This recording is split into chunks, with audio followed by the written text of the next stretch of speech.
はい、こんにちは。今日もですね、松屋の数学ですけども、いよいよ第11回になりました。二次不等式を最近やってますが、今日はその4ということで、いよいよ最後のタイプの不等式の問題を説明したいと思います。よろしくお願いします。さあ、例題です。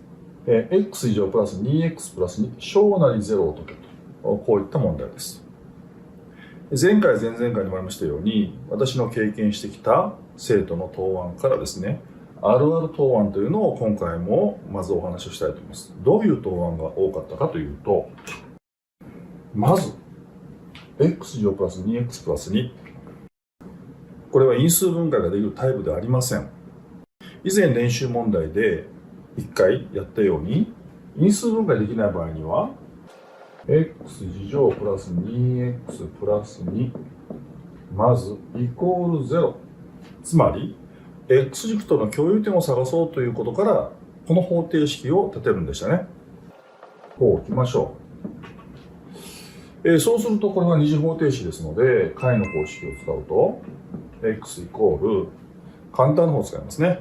a 分のマイナス b' プラスマイナスルート b' の次乗マイナスの ac。 ルートの中マイナスになりましたね。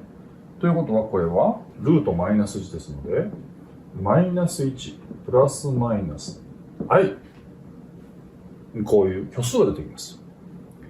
そうすると二次方程式でイコール0の境目が2個も使ったということなので、以前からグラフを使って考えろというふうに説明してきましたので、こうすればいいのかな。閉じてですね、x 軸を書きます。そして、2箇所、イコール0の境目が求まった。マイナス1プラスの i。なんかプラスの i の方が大きいんでしょうね。そしてこの2箇所をまず図に明記しまして、そして、x の係数1だから、下に1つのグラフを書けばいいじゃん。で、そして、今までもやってきましたように、負ですので、y イコール、このグラフが、x 軸より下になる分を探せ。したがって、この間だ。だから、グラフより、マイナス1マイナスの i、小なり x 小なりマイナス1プラスの i。答え。やってできた。さて、本当は正しいでしょうか。実は、残念。こうなんですね。なぜかっていうと、この話を押さえておいてください。ここに補足と書いてますけど、i という虚数、これは大小はないんですよ。なんか i と 2i だったら 2i の方が大きいとか、そういった i という虚数に関しては大小関係というのはありえないです。ちょっとお話してみましょう。例えばある人がいや i は正の数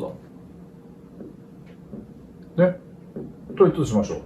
そうすると正の数だったら正の数を2回かけるとやはり正ですよね。で i 乗って何か。 i 乗っていうのはマイナス1です。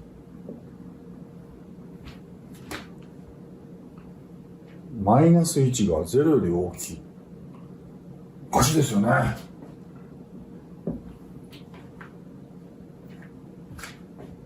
i が負の数としてみましょ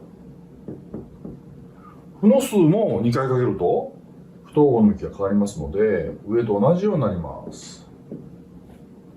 じゃあ同じことですね。またこういうふうに不思議な不等式になります。おかしいですよね。じゃあなんでこういうおかしいことが起こったかっていうと、正の数とか負の数とかこのように大小を決めてしまったことに話が始まって、このようなおかしい状態が起こるわけです。したがって虚数 i というのは大小はないんですね。つまり簡単に言うと不等式の中に i という表現は含まれないということになるわけです。よろしいでしょうか。じゃあどう考えようかということですね。今までと同じようにグラフを考えるんです。下に一つのグラフにはなるんですけども、本当に x 軸より下に潜るだろうか。いきます。x 次乗プラス 2x プラス2。最初のことを二次関数やりましたね。平方換算してみると、2x のケース半分にして、もうそろそろ簡単にしてみましょうかね。プラス1です。平方換算こうなりますね。ということは、先ほどのような x 軸より下に潜るグラフにはなりません。x 座標がマイナス1の時にプラス1ですから頂点の y 座標が上に出てきます。そして下に一つのグラフ。ということは負ですので x 軸より下に潜るところは一箇所もありません。一箇所もないということは解なしということになります。ですので問題でもし0より大きいという不等式の問題であれば、今度は全てが答えになる全ての実数ということになるわけですね。よろしいでしょうか。もう一つ答案があります。先ほどのようにイコール0の境目を探そうというタイプの人、二次方程式で解が実数なのか虚数なのかというのを判断するときに判別式というのを使いました。この判別式を取ってみると、ルートの中身と同じような計算ですので、今度は b 次乗マイナスの 4ac こうなります。これ計算すると4マイナス8ですからマイナス4となって負の数になります。負の数ということは虚数、つまりイコール0になる実数はないということになりますので、やはり先ほどと同じようなグラフが x 軸とは共有点を持たずに下に一つのグラフになるというのが、この判別式を説明するということもできます。あと同じです。グラフより解なしと。よろしいでしょうか。さあ、今日で二次不等式のすべてのタイプが終わりました。まとめてみますけども、二次不等式、数式だけで解決するのではなくて、グラフを考えながら解決をすると、理解が深まっていくと思います。